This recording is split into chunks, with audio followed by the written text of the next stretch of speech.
Hello, and welcome to What the Denmark, the show that explains things that seem peculiar as an outsider in Denmark. I'm Sam. And I'm Josefine. This week, we have something new to present to you. Every once in a while, we'll be sitting down for a chat with a prominent Danish person to get their insight and opinion on how being Danish has shaped their lives, experiences, and work. This week, we speak to tech entrepreneur and race car driver David Heinemeier Hansson, also known as DHH. He is, as you might have guessed, Danish, but has recently moved back to Denmark with his family. So welcome back to Denmark, David. We're happy to have you back. What's it like? It's strange. It's strange to be back after 15 years where I've perhaps spent a total of maybe a month combined in Denmark. I really did not come back a lot. So to see the jump the city has made and the contrast with the US where it's been 15 years is quite something. I'm still processing after a year. So you sound excited about your experience here. Is there something that frustrates you as well? Oh, lots of things. I think that's the grab bag that you get, that there's the pros and there's the cons, but I've been surprised how good the pros were. That I thought I had a pretty good handle on what Copenhagen life was like, given the fact that I grew up and spent the first 25 years of life here. And then I realized coming back in my 40s with 3 kids, you have a very different outlook on what's important in a city and what's important in a society. And many of those answers are just better now. They're more obvious that the Danish choices make sense in a way that they didn't to me when I was 25 and I had other priorities and I had other things I wanted to do. But being here now, it's like, oh, yeah, this totally makes sense. Why isn't it like this everywhere? In a lot of ways. And then there are also the whole long list of things where you just go like, Danes are very insular and blah, blah, blah. But the pros, I think, are surprisingly good. So you're loving it here, which is fantastic. And I believe Sam has had some of the same experiences, being quite excited about life in Denmark. Well, very much, yeah. So just as context, David, so I moved here 2 years ago with my girlfriend, first real time in Denmark.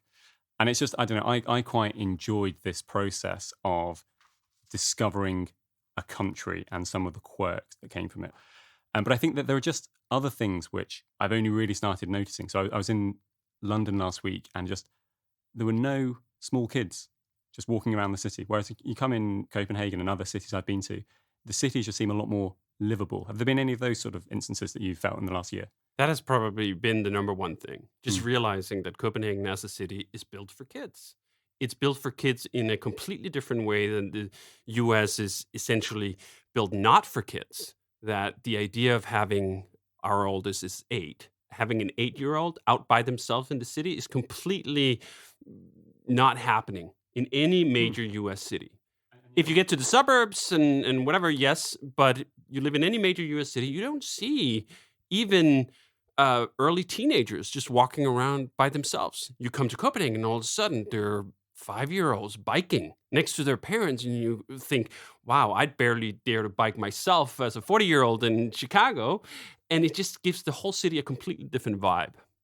The cities are kind of built for people, aren't they? Not for cars. So you have pavements, you have bike paths, and children are free to roam. That is one thing I loved about being back in Copenhagen as well, and in Denmark generally. They can go walk to their friends by themselves, ring the doorbell and say, are you up for playing? If they're not around, they just move on to the next friend or they come back home. But that freedom, where else do you have that?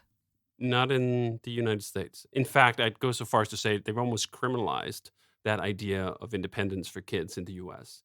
There's been numerous cases where 10-year-olds walking on the street essentially get called the cops on them, that this is a terrible instance for the parents, that they're letting a 10-year-old go by themselves. This needs to be a matter for social services and so forth. And I think it was in Idaho had to pass a positive law calling free-range kids, that you actually actively had to put into the law, no, it's okay to let your 10-year-old go out by themselves. And I think that was probably when we were thinking about where to live in the world as the kids were getting older, the number one issue. I vividly remember growing up in Copenhagen and essentially having complete autonomy to go wherever I wanted. From a very early age, I would take the bus by myself into the center of town and thinking, like, if we stay in the United States, that kind of freedom is not going to be accessible to our kids until they're 16 or older, perhaps. That seems tragic. Were there any other countries or cities that you considered? Was it like you had a short list and then you chose Copenhagen, or was it like, no, we're going back to Copenhagen? We had played the map. I mean, one of the advantages of working remotely is that, hey, we could live wherever we wanted to. And we lived for almost 10 years, primarily in Spain. It was a wonderful experience as well. But we lived down on the south coast in a town called Marbella. And I'd say Marbella is a wonderful place to be, but it's not a kid place either. There are other Spanish cities you could do that. But then if you get into another European city where the main language is not English, then hey, I'm not going to be able to speak the language. I mean, we lived in Spain for 10 years. I barely learned any Spanish at all. And my wife is American. She speaks some Spanish, but it just made it difficult. So that made it the obvious choice when we thought the pandemic is happening. We've been homeschooling for 5 months. Have the prospects of homeschooling perhaps for another 5 months, for another 10 months, thinking like, okay, let's try something. Denmark was the easy choice to try something. And I think the revelation was, oh, it's actually really good. And it's not just about the Danish language, not just about the fact that I'm from here originally and that makes things easier, just on the pure merits. Copenhagen is a world-class city that I would put up against any other European city as a wonderful place to live. And what about your children? Are you speaking English with them at home? And how are they finding the Danish lifestyle and schooling? No. So they speak English and they go to the Copenhagen International School in Nordhavn. And it's funny because my wife was American passport. As soon as we got here, we had to apply for family reunification. And instantly she's on a schedule where you have to learn Danish in essentially 9 months, otherwise you get kicked out of the country. Pretty harsh, to say the least, while the kids all have Danish passports, don't speak a lick of Danish, aren't really learning a whole lot of Danish in the international school, and that's totally fine. But they've loved it. They particularly love that sense of independence. We let our 8-year-old go down to the kiosk by himself a few weeks ago, and just that sense of pride from a kid venturing out in the world on their own, being able to accomplish a task without having parents on top of them, was just, the whole thing made it worth it. Just seeing his eyes coming up and then instantly asking, do you need anything else? Can I go back down? Can I go out on another adventure in the city by myself? It is a huge difference. And it was so weird to see, okay, this is something that's accessible to an 8-year-old. He'd literally have to live his entire life again before this is reasonable to think it's going to happen in the US. Well, let's perhaps talk a little bit about the US. So it was in your early 20s that you connected with the US tech entrepreneur, Jason Fried. And a few years later, you moved to Chicago. Did you have any trepidation about moving to America? No, I was really excited about the adventure of it. I was also, to be fair, kind of tired of Denmark. I'd lived there for 25 years. It's sort of all I'd known. I'd lived in Copenhagen for 25 years, so even more specific than that. And I was just getting started with the tech world, with the internet, and I found the Danish sensibilities to be very conservative in not flattering ways. How did that play out? So one of the things I developed very early on in my relationship with Jason was this Ruby on Rails, this new way of developing websites. And I tried evangelizing that in Denmark, trying to talk to companies and even other developers. And they were all like, oh, yeah, that's neat, but we use Microsoft because that's safe, or we use Java from IBM because that's safe. And there's just this whole sense that there wasn't really a spirit of, let's try something new because it's exciting and it could be different. No, it was much more, let's just stay with what we have because that's safe. And I think that at that time in my life was, do you know what? I don't want to get stuck in that. I don't want to get stuck in that approach to new things. That like, this is something we should be skeptical of. This is something that probably is not going to work. I found in America instantly a completely different enthusiasm for newness. And I think that's perhaps the most flattering characteristic of the American entrepreneurial scene, that there's just such an enthusiasm for newness and for trying new things. And it doesn't always go well. In fact, many times it goes very poorly, but it doesn't seem to deter them. They're like, okay, well, that didn't work. Let's just try it again. Versus the Danish sentiment around entrepreneurship is far more hesitant and skeptical and almost even like, why would you? In ways that I just found deeply off-putting. And they weren't aligned with where I wanted to go. So it was very easy. Also, I had no commitments. I had no real anything that tied me to Denmark. So when I had the opportunity, I thought, like, yeah, this is an adventure to try. I'd also say that in 2005, the idea of moving to America was exciting. In and of itself, America in 2005 was in a very different place than it is in 2021. And even people I would talk about who wouldn't necessarily think about that for themselves were excited about it in a way that definitely changed over the years. Now you talk about America and it's mostly like, ooh, right? Like there's a hesitation, there's not an enthusiasm for it. So I think the shining star of all the good things, the attraction to newness and so forth, has come off a bit. And that's been interesting to see too, that I've essentially in the 15 years seen the stock of what people think about America kind of just go down. And it was a contributing factor too for why we thought, hey, let's give Denmark a try. I don't think I would have thought that in 2005. I don't think I would have thought that in 2010. 2021, America's in a funky place where it's much easier to think, all right, you know what? We don't have to stay here. That the way that you sort of celebrate that newness in the States is absolutely wonderful. People, they just dare, play out things in different ways. They celebrate entrepreneurship, whereas in Denmark, we tend to celebrate the established. Yes. If you work for a big company, we celebrate that. If you work for an established brand, we think that is the coolest. Whereas in the States, wow, if you dare try something new, then you're cool. Why do you think that is? Why do you think in Denmark there is more of this sense of the established is better? Well, I think that it's partly Janteloven that we've discussed a few times. It's about being like the others. And if you try or you think that you're something special or you know better, then you stand out in an unpleasant way. And that's not what we celebrate here. We celebrate conformity to an extent. You can be a little bit of a risk taker, but not too much. So it's about landing that right. Does that resonate with you? Yeah. Absolutely. And what's so fascinating was in 2005, I thought the Janteloven was exclusively a negative thing. This is a bad thing for society. It's holding people back. It's holding creativity back.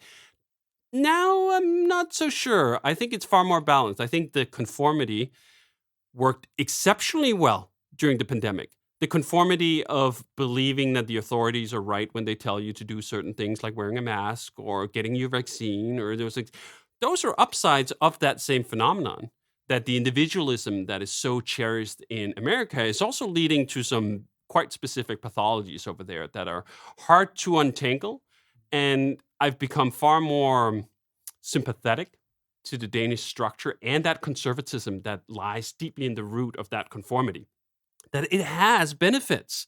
And it's not an even trade-off where you can just go like, well, this is clearly better, this is clearly worse. I'd say actually right now, I am happy that Danes are kind of conforming to a lot of norms that allow us now to live a quote unquote normal life in a way that's completely out of reach in America at the moment.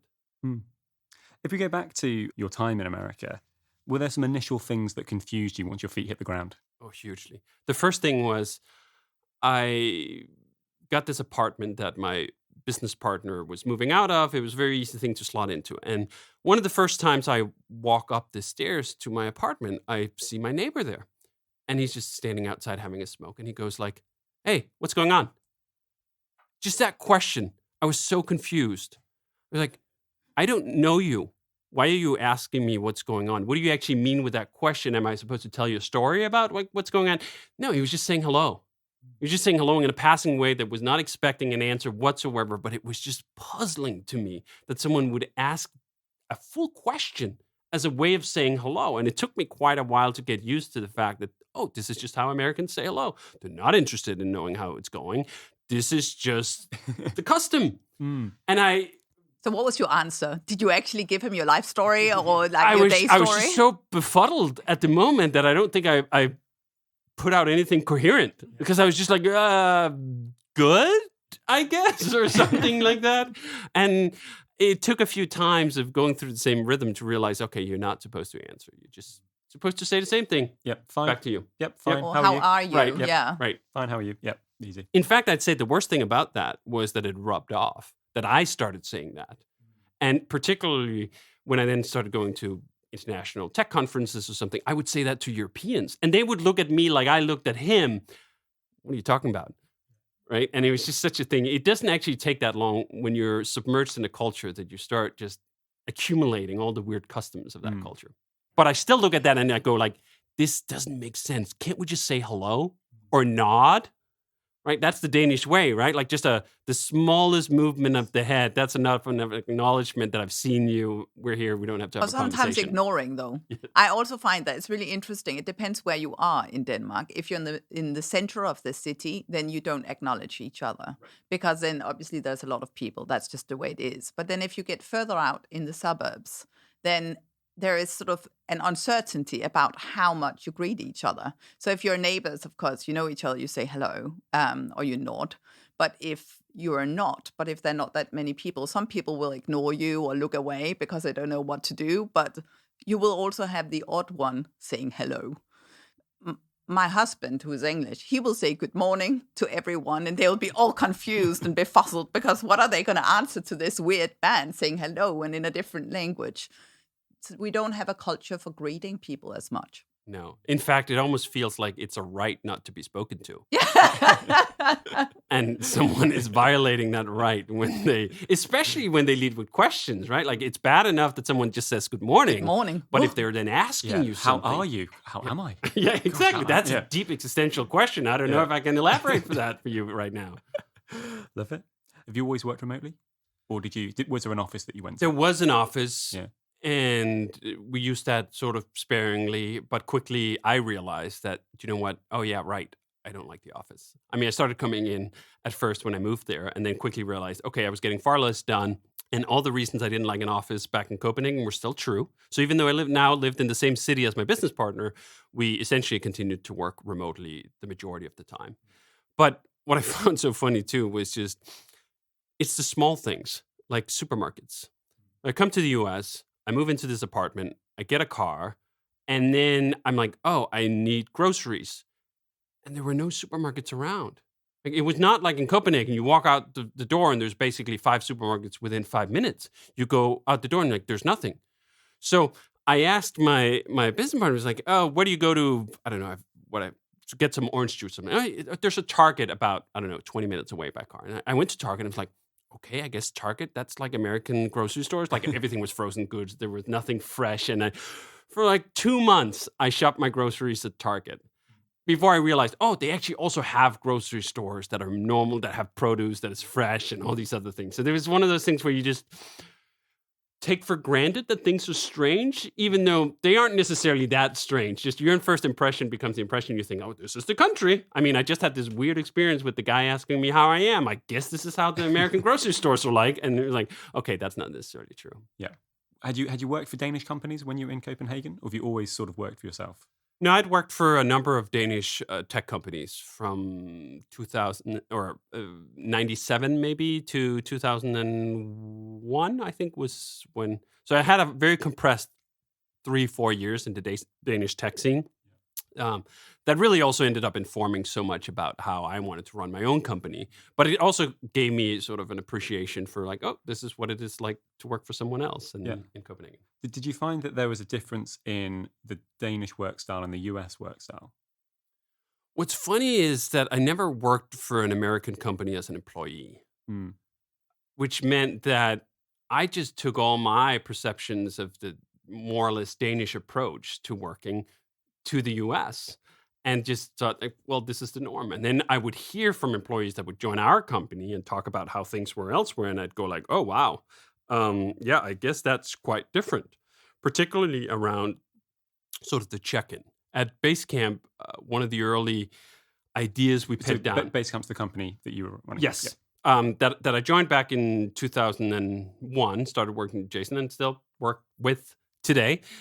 This idea of managing people directly, that I wasn't actually ever all that interested in that. We have this idea of manager of one at Basecamp, where just like, hey, here's what I'd roughly like you to see. Go, you figure it out yourself. You manage yourself. That's very Danish, that approach, that people can figure it out themselves. And then just hearing from employees joining, just like that was just such an alien concept that there wouldn't be anyone checking in with them every day about like specifically what they're getting done and in which way and mandating how they're supposed to get things done. And much more of like, okay, hey, great you're here. Figure things out, please. By yourself, Yeah. preferably. And that's interesting, isn't it? Because that's a very playful way of approaching your work, and is about innovation and about using your own creativity. Bring that in. But did you then find that people would actually start responding well to it and then do it? Or did you have to sort of help people figure out that Danish way of working?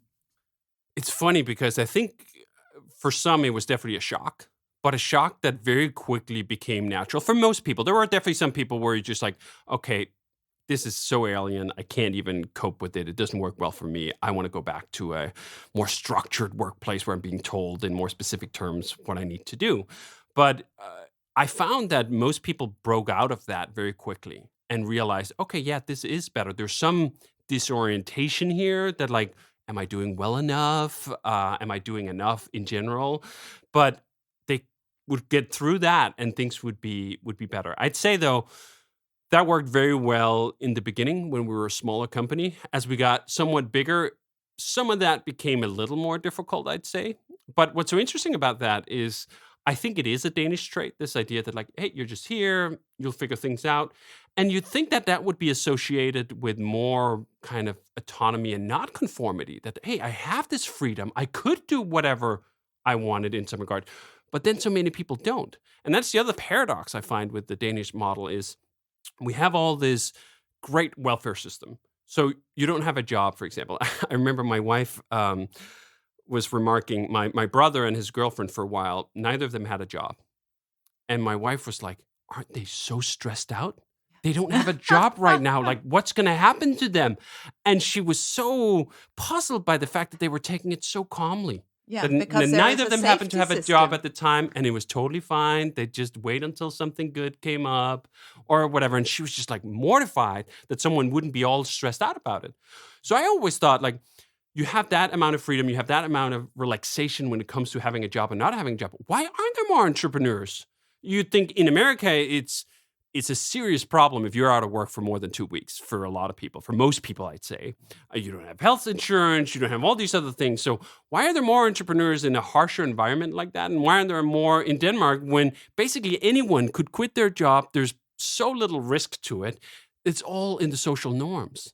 It's not about the demands of society per se in terms of your economic status or the risk you're running as a person. It's about your reputational risk. It's about the relationship to other people and what they think of you. And I just find it fascinating that that'll trump these fundamental blocks of, hey, entrepreneurship should be thriving in Denmark. It is so easy to start a company. First of all, that you don't have to fear that you don't have health insurance and you'll get unemployment for a while. And there's all this support. And then the business environment is also so good. It's so easy to start a new business. It's actually quite easy to hire and fire. Denmark continuously ranked very high on the traditional metrics of a good open market economy that's very flexible. We don't have the issues of Southern Europe and so on. So I still haven't figured it all out. Like, why isn't there more entrepreneurship? Why isn't there more of an appreciation for it beyond the conformity part? But what you're saying is about appreciation. And that's basically what we don't have for entrepreneurship. It's coming now. It's actually thriving now, entrepreneurship in Denmark. It's at the very early stages of thriving. But it's basically because we have not celebrated entrepreneurship. There's no brand in that. It's not cool to be an entrepreneur. People pity you often if you say, I'm an entrepreneur. They're worried about you. Oh, goodness, what's going to happen with this person? That poor person has chosen to be an entrepreneur. They're going to lose all their money. They're going to go bankrupt. Why have they not chosen a safe place? A place we know like Maersk, Novo Nordisk, a good place where they can get a good salary, nice maternity leave, paternity leave, all of that. Whereas in the States, you say you're an entrepreneur, you're the king. Wow, you're brave. You're trying, you're going out there and trying new things. You're creating employment for other people. Yeah. So do you find that now you're back in Denmark, have you spent much time with the entrepreneur community in Denmark this time? Does it feel different to when you were here 15 years ago? So that's the thing. All of my main perceptions are 15 years out of date. Yeah. Things might very well have changed tremendously so. I mean, we were here for a year where it was basically forbidden to see anyone else. Mm-hmm. I've seen a handful of people I knew from back then, but I haven't really dug in. And hopefully things are changing. And I'd love to find out. But right now, all my info is basically 15 years out of date. That's good. When you were working with Jason at Basecamp in the old days, and you come in and you're like, well, this is just the way things are done, and it's effectively the Danish way. Did he have any friction? Was he like, I'm not sure about this, David. If we give people too much autonomy, people are just going to go slacking. Was there any sort of friction that he had? No, and looking back on it, that's weird. It's curious that Jason was so aligned with quote unquote Danish thoughts on this. And I think some of it was we had a very similar, if you want to say it, upbringing in the tech industry. He worked for a number of .com tech businesses in the US and found that hopefully unappealing, and was quite a rebel, I think, as a kid, not trusting of authority and wanting to break things out and just wanting to do his own thing and wanting to leave others to do their own thing. In fact, the whole reason Ruby on Rails got off the ground was when we started working together on this Basecamp system. I didn't even care to ask him what he thought we should build this in, even though he was paying me at the time. It wasn't an equal partnership. I was essentially a freelancer getting paid at the time $15 an hour to develop the system. But I also just assumed that I had the right to dictate how we should build it. That even though he was the quote unquote client here and he might have some thoughts on how it should be built, that wasn't relevant because that wasn't his expertise. I was the technical person and no one was going to tell me how to build it, which is such a fascinating sense of kind of authority that I would take as someone making $15 an hour on a contract for someone else. And I thought that there was something quite Danish about that, right? Like, hey, I know this stuff better than you. I might know very much, but I know that I know more than you, so I should have the authority to make decisions. And I think that is something that is otherwise quite alien to American hierarchies. That just because you know something more doesn't mean you have the authority. There are people above you in the hierarchy all the time who know way less than you, who have far more authority than you, and that's just the way it is. Versus the Danish system, I find more compatible with this idea that authority comes from competence. And if there's not competence backing that authority, it's suspect.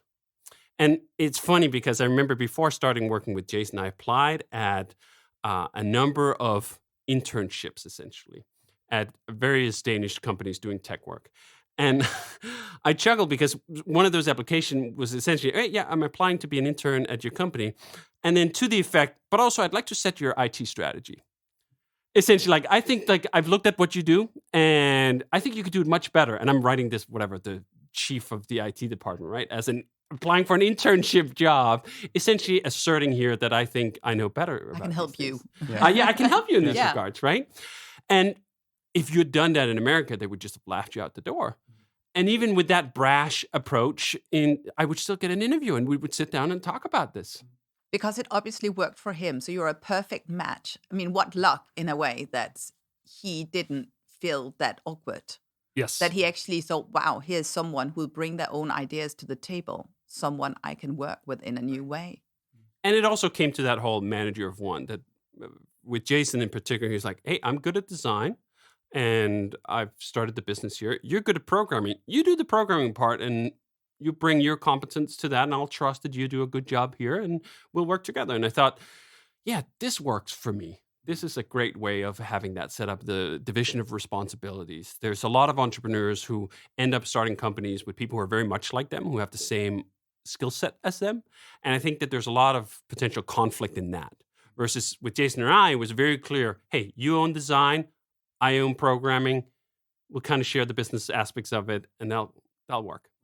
But you went on to write a whole lot of books on this following your first years in the States.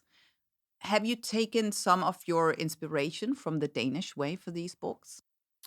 I think so. I think you can trace a lot of the egalitarian notions from these books from Danish society. This idea of not just treating employees well, but even the relationship employer to employee, that is not a difference of kind in terms of humanity. That the Danish approach, like, hey, we're all equal here. You may be my boss and I may be the employee, but as humans, we're all equal in a way that is just evident in all of society. And you see it across the spectrum. This was one of the other things that was remarkable in a very positive way when I came back. We come back and we go to the grocery store, and the person behind the counter who's scanning the groceries, you're like, there's just this instant feeling that, do you know what? We're part of the same society. There may be some class differences, but they're so washed out. We go with our kids to play at a playground, and you're like, I don't know what these people do or where they are in some hierarchy, and it doesn't matter because it's just not relevant. You do the same thing in the US, and it's such a stratified society. You're uber aware all the time where you are on some class hierarchy and the kind of people you're with. And I think it seeps into that employee-employer relationship as well, that there is almost a sense that like we are different classes and we're not sort of the same people, even if we pay some lip service to that. In Denmark, that is the fact, right? Like we are all equal as humans in a fundamental way that just seeps into all of these relationships.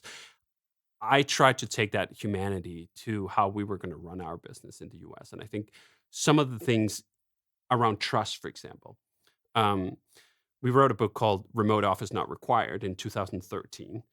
And the impetus to writing that book were a bunch of conversations with bosses in America that we would talk to, and we'd sing the praises of remote work. Oh, this is great. You have access to a wider talent pool. And they would instantly ask, well, but if they're not in the office, how do I know if they're going to be working? There was just such a skepticism that unless I can crack a whip or see them specifically, I'm going to be afraid that they're not going to be working. Whereas I found the Danish core concept of trust, it was alien to me. It was alien to me that would be the first impulse someone would have when they heard about remote work. Because I'm like, well, why would people just goof off at work? If work is interesting and you have a nice working environment, why wouldn't they be interested in working? And helping their colleagues, essentially, because it's also about being a team and making Yes. sure that you do your part. Yes. And that was such a stark, I think, contrast between the two mental models of what working together is like, and whether we are two different groups, whether we have the managers and there are different species of human, and then you have the workers and they're different species of human. I think that's the American diagnosis in a lot of cases versus the Danish diagnosis is, no, we're all part of a team, even if we have these different levels of authority. Interesting. We've spoken a lot about work. If we sort of zoom out a little bit and talk about work-life balance, this seems to be like a big thing that I get from reading your work is that, yes, there's a lot of things around logging into your computer, doing your work, but then there's also this other part of life, which is not work. My sense is that in America, work subsumes life. Work dominates life, whereas you always seem to be advocating more of a balance. Could you perhaps sort of synthesize your philosophy on work-life balance? Yes. That is one of the other big items coming to the US and realizing in the tech industry, it's completely normal to work 60, 70, 80 hours a week. I've done that a few times, and every single time I've just felt, how do people live like this? How can people keep doing this on a regular basis? It's almost like the times living in LA when I try to go into the city in the middle of the day and have to sit through traffic, and I just, how do people live like this? And coming from Denmark, growing up, I didn't know a single person who ever worked more than 40 hours a week.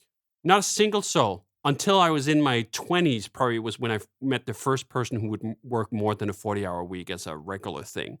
So that just sits very deeply. That work is an important part of your life, but it's one part of your life. And then you do all these other wonderful things as well. So coming to the US tech scene, and then realizing, oh, there are all these people, like that's literally all they do. I just felt, that can't be it.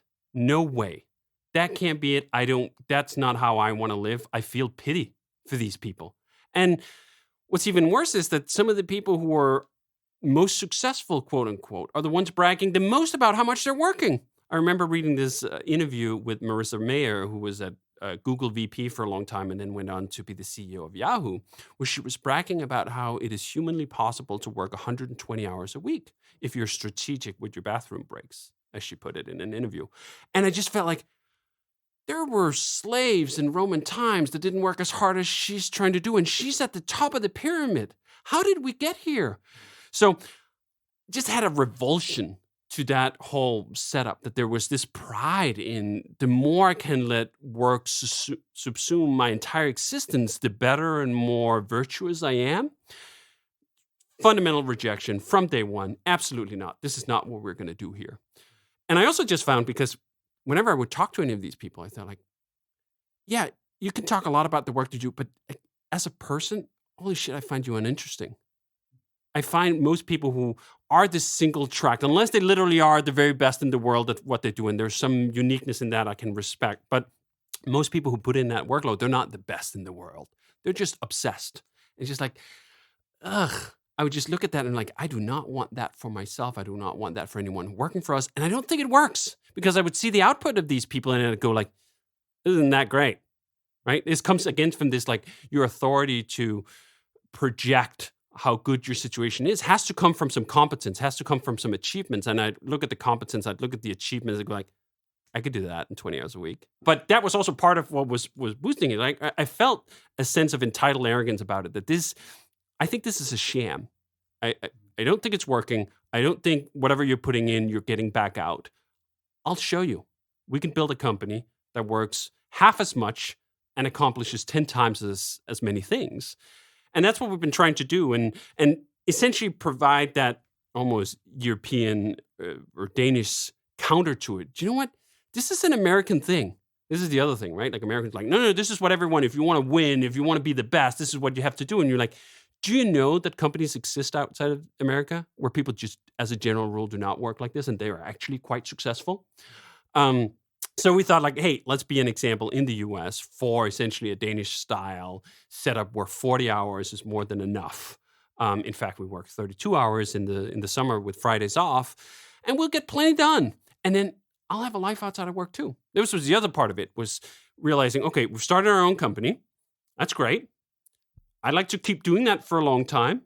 And if I want to do this for the next 10, 20, 40 years, there has to be room for me to also enjoy those 10, 20, 40 years. I don't believe in this idea of compressing work into a decade of your life where it's nothing else. And like, all right, my 20s, yeah, I gave those up to work. And I'd be like, I'd look back upon that with regret. And I'd go like, you know what? There was other things you're supposed to do in your 20s. It isn't just work. And there are other things you're supposed to do in your 30s and in your 40s. So that was really something that felt very dear to me. It was something that was just ingrained, that it was almost a shock when I encountered it for the first time. Like, I've lived in a whole society where this just didn't happen. You've I didn't know a taken it for single soul. granted in a way, haven't you? You've taken for granted Yes. that you had this good life Yes. in Denmark. Yes. And all of these other people have been working their 8-hour weeks like crazy. But it's just interesting. How did people react to your books and to your way of working? A lot of them literally don't believe it. They think we're making it up, because the ideology in the US, particularly on entrepreneurial circles, is so strong that the indoctrination is that unless you do 80-hour weeks in the beginning, you're not real. You can't succeed because this is just the minimum baseline, right? So we would get these charges all the time. Yeah, you talk about a book about 40-hour weeks, but of course, when you started the early days, you must have worked 80 or 100 hours. And we'd like, no.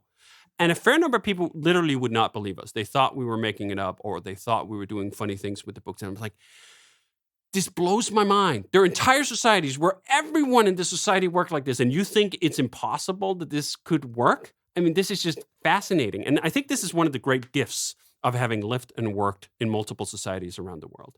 You just realize that there's so many things people take for granted when they've lived in one country and one country only, that is their world. Even if they hear stories about how people work in other countries, it's almost like fairy tales. It isn't real, because it's not them, it's not the people they immediately know. So when you live and work in a lot of different places, you realize a bunch of stuff we just make up as societies, and we believe those things to be true because that's what we see repeated over and over again, but they're not true, and you can make different choices. And Denmark and America have made vastly different choices on a whole host of issues. And you know what? Both things can work, but I also don't believe in just cultural relativism, right? This is not that just both things can work, but in some regards, some things are better than other things. And I think on the Danish approach to work, in terms of the work-life balance, the Danish approach is better. I have no qualms about saying that as a general statement, that like, this is better here. And if Americans worked more like this, they'd be better off. There's an interesting trend in Denmark that I'd like to hear you about, and that actually surprised me a lot when I came back to Denmark about 5-6 years ago.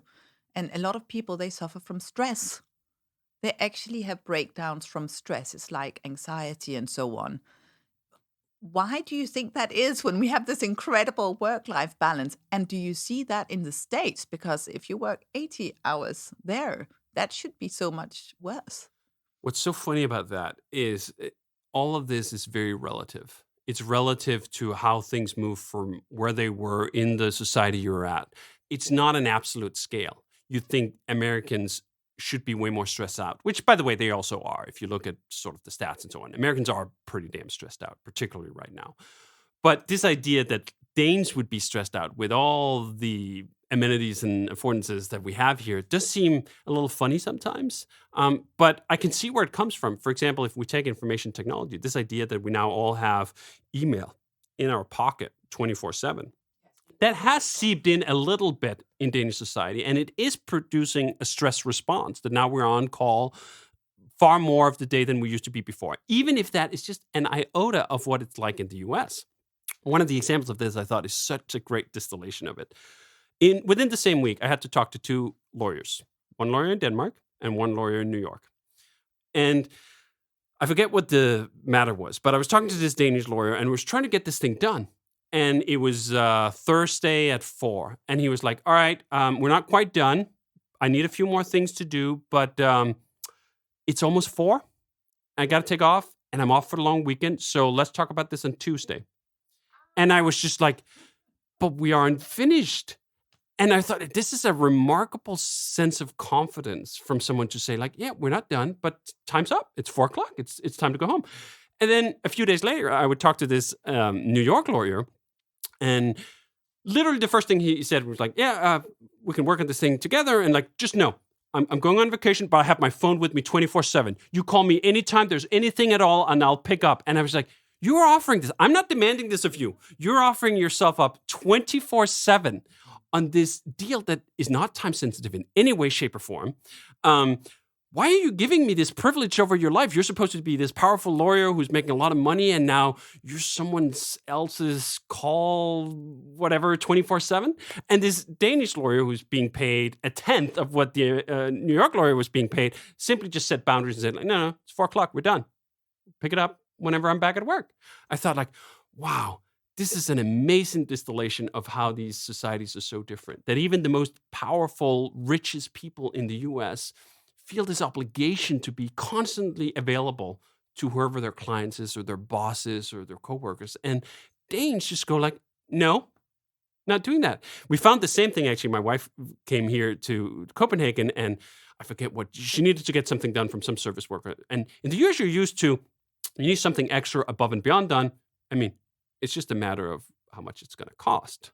It's not a matter of whether it's going to be done or not. Versus Denmark, she would just face this, well, this idea that you could pay more to get more. Could we do it later in the day, even though that's not part of your regular schedule, and I'd pay you more for the time? And they'd be like, I don't even know what you're talking about. Are you offering me something? Like, it was almost like it's suspect. It's like corruption. Yeah, exactly. There's almost some corruption in that, right? And we both face that and go like, wow, this is just a very different society. Does that frustrate you at all about being back in Denmark? It does, but in ways where that frustration, I feel it because I've been so ingrained in the American style where you can get anything whenever you want it. It's just a matter of how much it costs, right?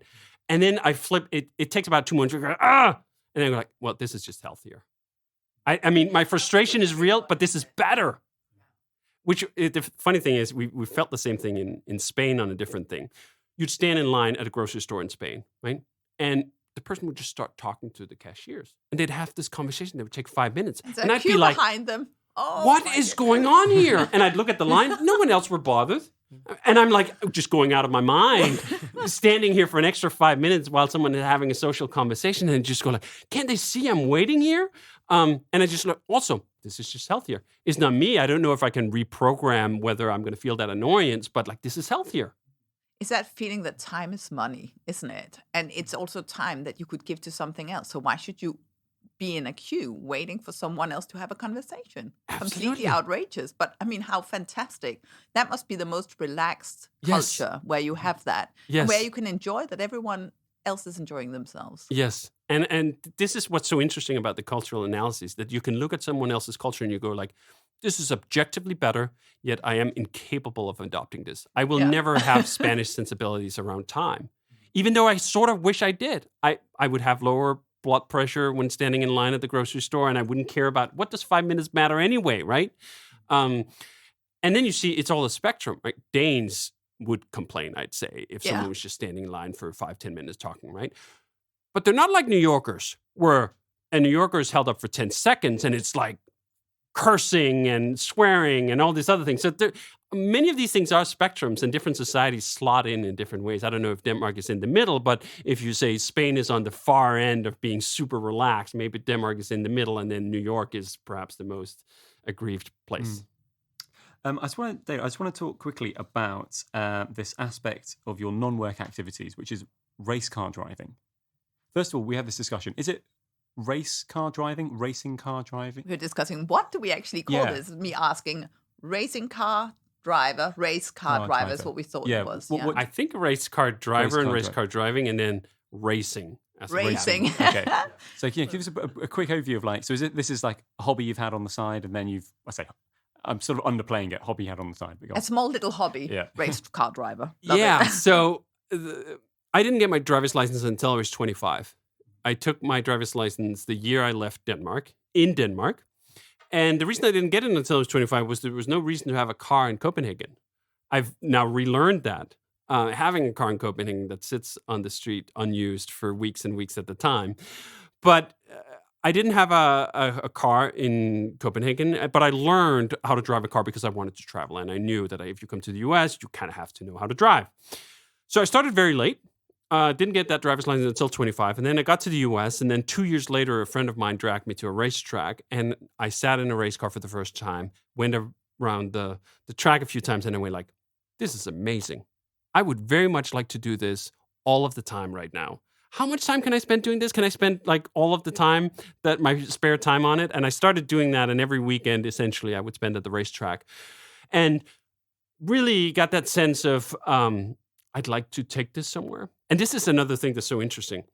A lot of the ambition that came from my approach to race car driving was a very nationalistic ambition. Because I'd followed Tom Christensen, who's the most winning racing driver in the history of this 24 Hours of Le Mans race, which is the premier endurance race in the world, which was the category of racing that I really liked. And just this idea that a Dane could do this. A Dane could go from whatever, our little pond here, and then be the best in the world at this racing. Like, okay, I can do that too.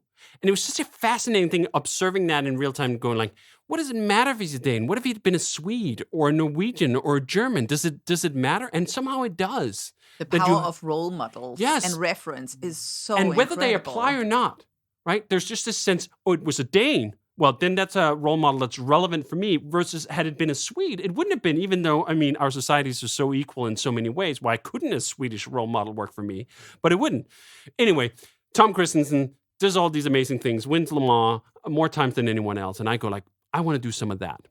I want to go to the same race. I want to drive the same kind of cars as he did. And I started just progressing along the ladders. And then in 2012, showed up at the grid at 24 Hours of Le Mans. Tom was there that year as well. I think he probably won it. So you've made friends now? Kind of. I've gotten to know him, right? That's like so enough cool. that like we know each other and say hello. You're a and, big idol. I mean, that's so cool that you... It is. Yeah. Will you say hello if you pass each other on the street? That's We the would. test. No, absolutely. Okay, so you passed the normal yes. thing. And did you tell him that he was your role model and that you were Do you know what's funny is him? I don't like that approach of fandom. Autograph. That I don't engage with it directly in that sense, because in a very small sense in the tech world, I've been on the receiving end of it, and it's awkward. Like, actually, no person you think of as famous or whatever want to have a fan idol relationship. I think you're amazing. And you have a lot of that in the States. And it's actually interesting you mentioned that, because in Denmark, it's a very nice place to be famous. Even the Queen can go for a walk around the streets and no one will say anything. They will ignore her because they know she wants privacy. She wants her space.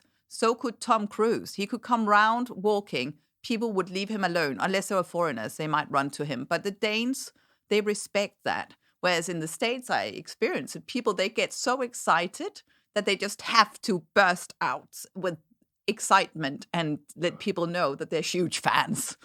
Yes, and it's an uncomfortable setup, and I'd say the majority of role models I've had, I've never met them, and so I was very in tune with this idea that a role model is sort of almost like an abstraction for me. It's something that I use to improve myself and aspire and so forth. It's not about having an actual personal relationship, and in fact, perhaps it's better if you don't. What you find, I think, with a lot of people who meet their quote unquote idols is that like they learn who they are as real people, and perhaps they aren't as flattered by that impression in reality. Anyway, Tom was a huge inspiration. The fact that he was a Dane was a huge inspiration. The fact that he was just better than anyone else, it was just something I could set my marks after. I want to just try to follow that. Did that. 2012, went to Le Mans for the first time, thought like, this is just amazing. And spent then the next 8 years or so on the World Endurance Championship circuit, traveling around the world to different racetracks, being part of this championship with the center around Le Mans, and did Le Mans 8 times, and just found this was really great. And then, funnily enough, just now I've kind of gotten to the point, do you know what? That was enough. I don't know if maybe I'll race again, but I've taken essentially the year off from racing after racing nonstop for 12 years, basically traveling 2-3 months out of the year to be able to do it. And then now I'm like, all right, I'm good. I think I got what I needed. Awesome. So I think we'll perhaps start to wrap things up a little bit. We've got a few little questions at the end for you, David, about your experience being an international Dane. Okay, so we'll try and keep these relatively short and sweet. What's been your experience when foreigners meet you and they learn that you're Danish? Do they sort of have some preconceptions? What's their response? I think the joke originally was people just not even knowing what Denmark is, or that Denmark is a city in Sweden, or that there's this sense that like this little quaint fairy tale country that it's almost like not real, which to me is such a funny thing. You're like, Copenhagen has more than 1 million inhabitants. It's bigger than many important cities in the U.S.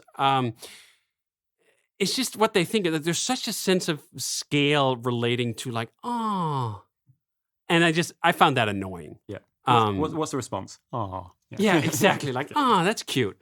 Are there any ways that you think Denmark and Danish culture is unique? So the funny thing about culture is I don't think you get a real analysis until you live there, which means that I've only really lived in 3 different places: Denmark, Spain, and the US.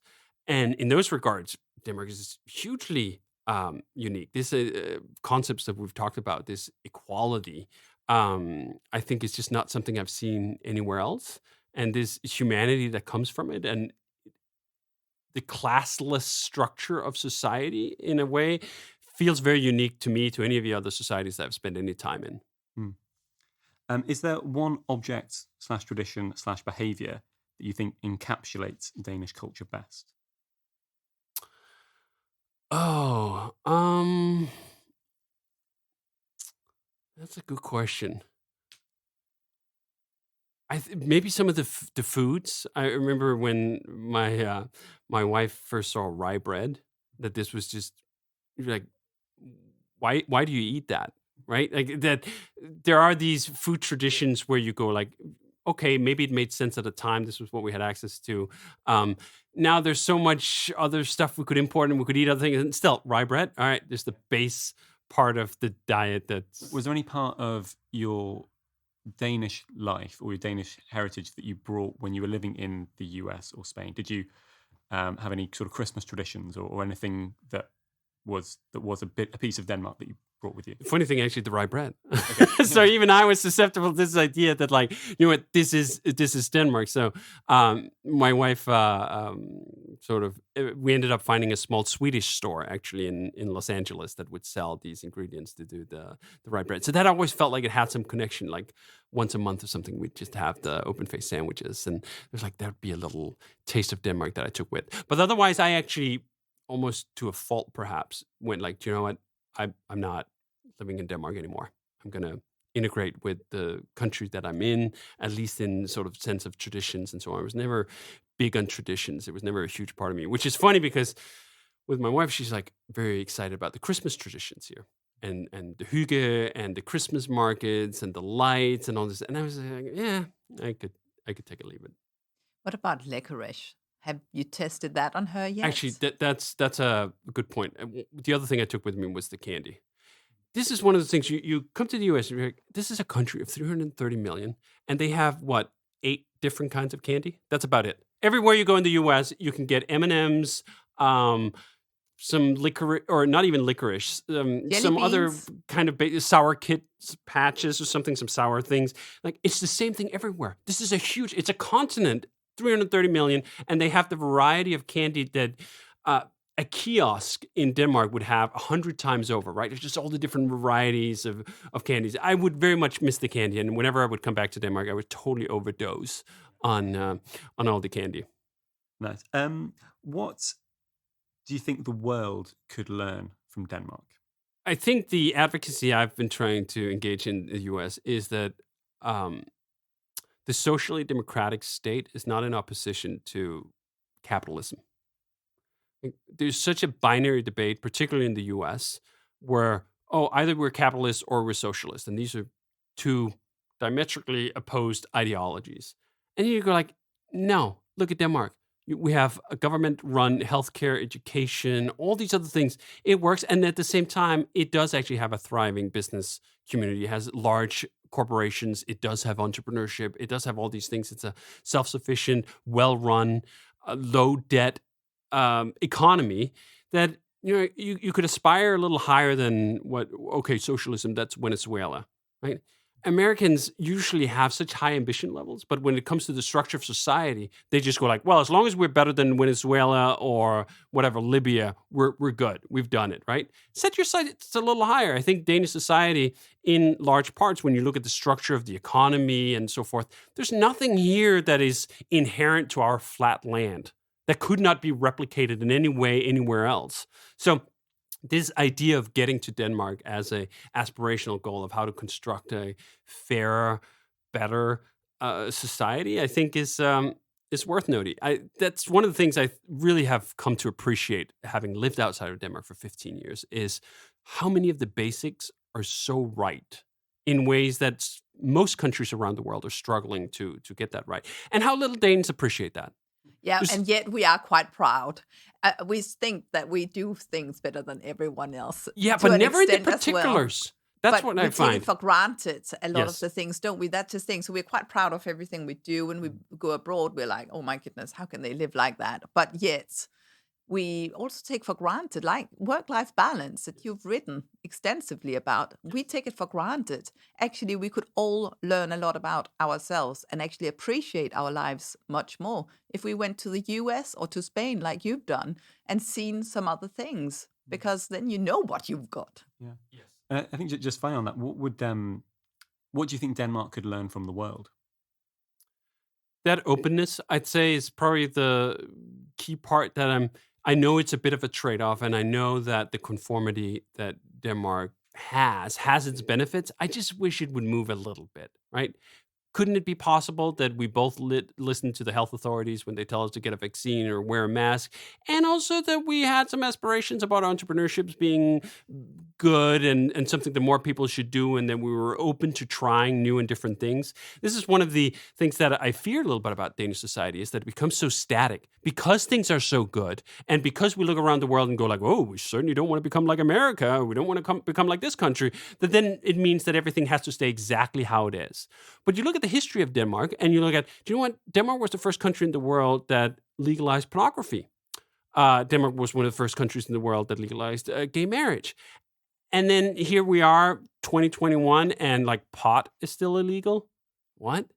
Where's your level of ambition as a society in terms of some of these progressive issues and taking them a little further? I worry that Denmark just think like, hey, we're so much better than everyone else in the just general sense, so we don't have to fix any of our own stuff that really could be fixed and could move forward. So conservatism has its benefits, and I think we've seen the majority of those benefits during the pandemic. I mean, Denmark is doing better than almost any other country around the world. We're reaping all the benefits of all that conformity. And I could totally see people going like, oh, that means conformity is always good. Conservatism is always good. Everything should just stay exactly the same. No, it shouldn't. If it did, then Copenhagen would still have the terrible food choices it did in 2005. 2021, Copenhagen is one of the best food cities in the world because we got a lot of people from outside to come in and teach us and set the standards and so forth. And Nordic cooking, huh? New Nordic Yes. cuisine, which is amazing, where you actually rediscover your own plants, cultures, and so on. And all of this came from entrepreneurship. Yeah. If Noma hadn't been here, this would not have been the same. You can almost trace down and oversimplification maybe, but such a large part of the food explosion in Copenhagen and why it's so good, you can trace it down to one restaurant, one chef going like, hey, I'm going to teach 40 people a year to become really good in these ways of cooking, and maybe some of them will stay and so forth. That's a success story of entrepreneurship that we should point to that and go like, we should have Nomas in all different kinds of society. We should have a Noma for this, a Noma for that. And I think that Danes can recognize, we had the best rated restaurant in the world and can be proud of that without having any need to adjust their general sense of what they feel about entrepreneurship. Like that only became because someone took a risk and did all that. And you just want to be there to celebrate when it went well. You also have to be there to allow it when it doesn't go so well and encourage the people who are taking that chance. And celebrating them. I suppose it's a matter of not being complacent, isn't it? And then daring to take risk and to celebrate the ones that dare and who do it. A bit like yourself.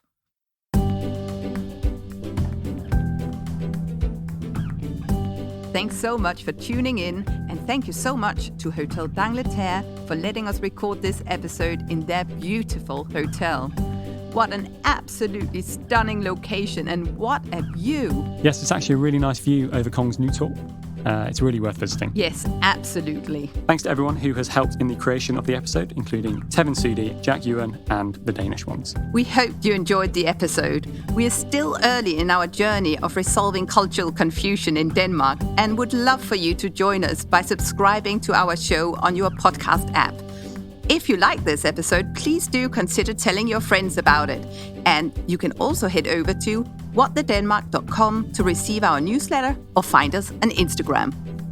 Thanks so much for listening. I'm Josefine Folkvarts. And I'm Sam Floy.